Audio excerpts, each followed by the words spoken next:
আমাদের মাননীয় প্রধানমন্ত্রী দেশনায়ক জনাব তারেক রহমান আপনাদেরকে ঈদের উপহার পাঠিয়েছেন। আমাদের সাথে সমাজ কল্যাণ অধিদপ্তরের প্রধানমন্ত্রী ত্রাণ ভান্ডার এবং তহবিলের পক্ষ থেকে ওনারা আসছেন এবং আমাদের এই ঢাকা ৬ আসনের 11টি ওয়ার্ডের প্রায় আমরা হয়তো বা কত 400-র অধিক 500 পরিবারকে প্রধানমন্ত্রীর পক্ষ থেকে আমরা এই সহায়তা, আর্থিক সহায়তা এবং ঈদ উপহার প্রদান করব।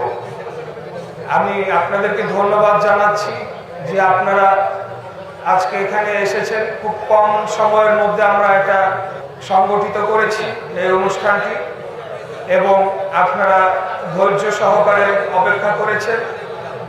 এখানে আরো অনেকেই আসবে। আপনারা ধৈর্য সহকারে আমাদের এই অনুষ্ঠানটি সফল করার জন্য আমাদের সহযোগিতা করবেন। সবাই আবার ভালো থাকবেন। আপনাদেরকে অগ্রিম ঈদের শুভেচ্ছা রইল। খোদাফেজ। বাংলাদেশ জিন্দাবাদ।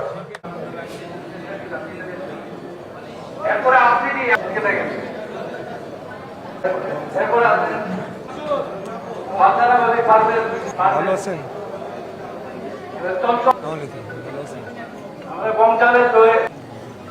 ভালো আছেন?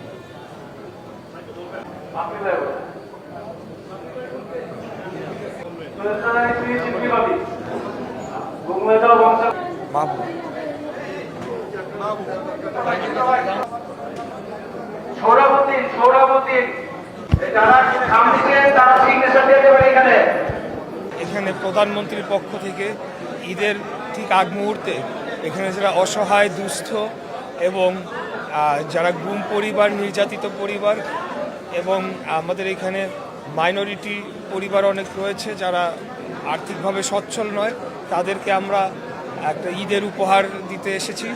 এবং আপনারা দেখেছেন যে সারা দেশব্যাপী এর আগে ইমাম, মুয়াজ্জিন সারা দেশব্যাপী এবং অন্যান্য ধর্মাবলম্বী যারা ধর্মগুরু যারা আছেন তাদের জন্য একটা ঈদের আগেই একটা সম্মানীর ব্যবস্থা করা হয়েছে। এছাড়া বিভিন্ন সামাজিক সোশ্যাল সেফটি নেটের আওতায় বিভিন্ন কার্যক্রম গ্রহণ করা হচ্ছে। তো বিষয়টি অবশ্যই পজিটিভভাবেই দেখছি। আমাদের সরকার গঠন করেছে 1 মাস হলো মাত্র।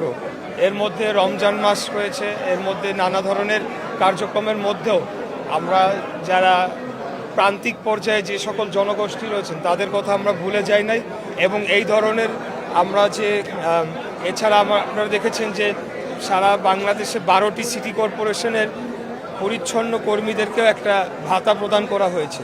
তো আমরা এই ধরনের যে চ্যারিটেবল কাজ সবসময় বাংলাদেশ জাতীয়তাবাদী দল বিএনপি করে আসছে। এখন আমরা যেহেতু সরকার গঠন করেছি, আমরা এটার ব্যাপ্তিটা আরও বৃদ্ধি করতে পেরেছি।